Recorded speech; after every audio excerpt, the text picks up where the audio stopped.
I wanted to come into your space today just to say it's okay if you're doubting yourself. It really is okay.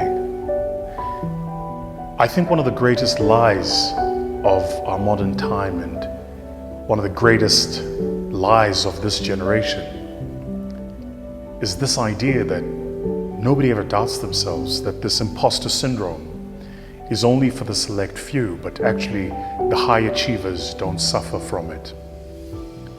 The truth of it is that most high achievers are high achievers precisely because they doubt themselves. They are high achievers precisely because they don't feel like they're competent or worthy or good enough to be in the room.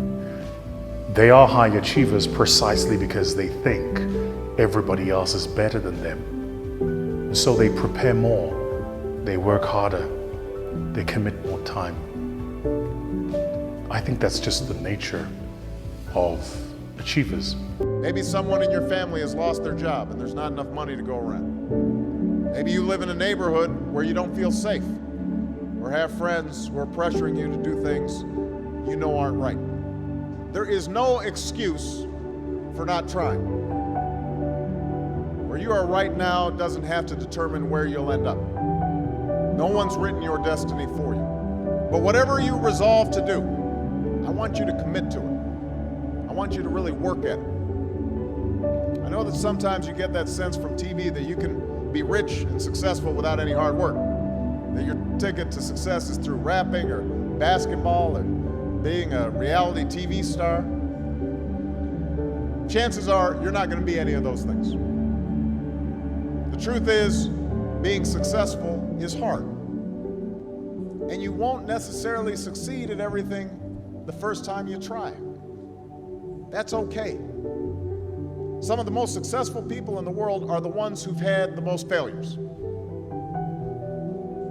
J.K. Rowling's, who wrote Harry Potter, her first Harry Potter book was rejected 12 times before it was finally published. Michael Jordan was cut from his high school basketball team. He lost hundreds of games and missed thousands of shots during his career, but he once said, "I have failed over and over and over again in my life, and that's why I succeed." Reggie Jackson struck out 2,600 times in his career, the most in the history of baseball. But you don't hear about the strikeouts. People remember the home runs. Fall forward. Thomas Edison conducted 1,000 failed experiments. Did you know that? I didn't know that. Because the 1,001st was the light bulb. Fall forward. Every failed experiment is one step closer to success. You've got to take risks, and I'm sure you've probably heard that before, but I want to talk to you about why that's so important. These people succeeded because they understood that you can't let your failures define you. You have to let your failures teach you. You have to let them show you what to do differently the next time. So if you get into trouble, that doesn't mean you're a troublemaker. It means you need to try harder to act right. If you get a bad grade, that doesn't mean you're stupid. It just means you need to spend more time studying. No one's born being good at all things. You become good at things through hard work. You know, a fight's a fight. Anything can happen. It's just about commitment. That's it. Just commit and just do what you know you need to do, and that's it. So tonight's my night, but I'm no different than you know what I mean. All I did was just put in the work, and that's it. So if each one of us put in the work that we know we should do, we know what the work is we need to do. It's just sometimes you don't do it, you know. And then you know when you say, okay, I got to do this, and you know you got to do it, and then you don't do it. That's like a defeat, and then those add up. For me, it's just about recognizing what needs to be done and do it strictly, and do it. And that for me leads me to enjoy it. It's just about commitment. That's it. You put in the work, you'll reap the rewards. There's no secret sauce to this. Recognize what you need to do and fucking do it, and you will succeed. It's two people born in a hospital every day. It's a person that's born in the hospital that's going to get a job, and somebody born in a hospital that's gonna give them a job. You get to decide which one you're gonna pick. And I think for a lot of us, a lot of you, if you're feeling overwhelmed, distracted, you feel like an imposter, you don't think you're good enough for what you're doing. The truth is you feel like that because you're focused on who you're competing with, not what you're doing. Keep your eye on what you're doing. If you don't fail, you're not even trying. I'll say it again. If you don't fail, you're not even trying. My wife told me this great expression. To get something you never had, you have to do something you never did. Les Brown's a motivational speaker. He made an analogy about this. He says, imagine you're on your deathbed, and standing around your deathbed are the ghosts representing your unfulfilled potential. The ghost of the ideas you never acted on. The ghost of the talents you didn't use. And they're standing around your bed, angry, disappointed, and upset. They say, we came to you because you could have brought us to life, they say. And now we have to go to the grave together. So I ask you today, how many ghosts are going to be around your bed when your time comes?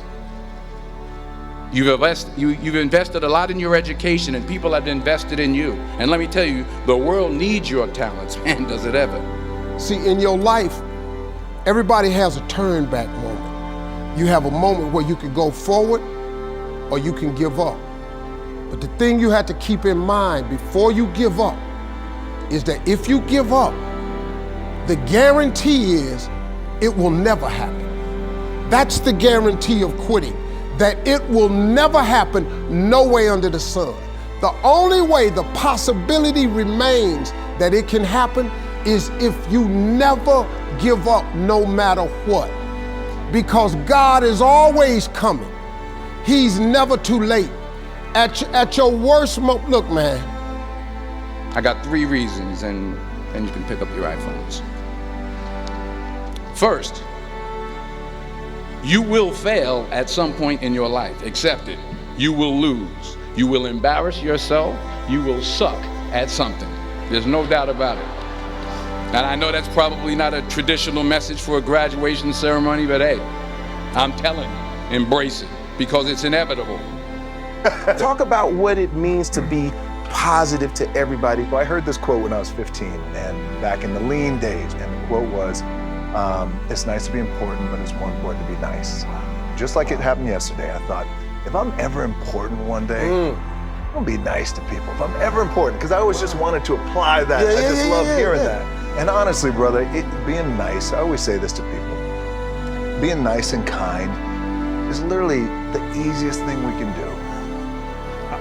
You know, I've always found the Virgin name very interesting. Like if you consider the gyms, Virgin Active, I mean, did nobody tell them that those 2 words are a bit of an oxymoron? Virgin Active. It's just like, anyway.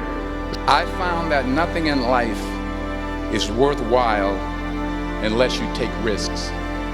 Nothing. Nelson Mandela said, there is no passion to be found playing small and settling for a life that's less than the one you're capable of living. Now, I'm sure in your experiences in school and applying to college and picking your major and deciding what you want to do with life, I'm sure people have told you to make sure you have something to fall back on. Make sure you got something to fall back on, honey. But I never understood that concept, having something to fall back on. If I'm going to fall, I don't want to fall back on anything except my faith. I want to fall forward. I figure at least this way I'll see what I'm going to hit. Fall forward. This is what I mean. You can only really get well again when you admit to yourself that you're ill. Yeah. And admit that you need help and seek medical advice immediately. Yeah. If I would have went years before, I wouldn't have had to have a breakdown. But I believe that the breakdown has helped me be the man I am today, because I didn't appreciate life before that. Even in the good times, before the breakdown, I still wasn't happy. And now, I appreciate so much more things that are so simple in life. Like just getting up in the morning and going for a run and having a drink of water. Just normal things that we all take for granted on a daily basis. Listen, getting successful, whatever you consider successful, if it's rich, whatever, it's not a magic trick. It's not God picks certain people he'll make rich and certain people he don't. He gives all of us as his children the power of choice. You have a say-so in that. To not only take risks, but to be open to life, to accept new views, and to be open to new opinions, to be willing to speak at a commencement at one of the best universities in the country, even though you're scared stiff. While it may be frightening, it will also be rewarding. Because the chances you take, the people you meet, the people you love, the faith that you have, that's what's going to define you.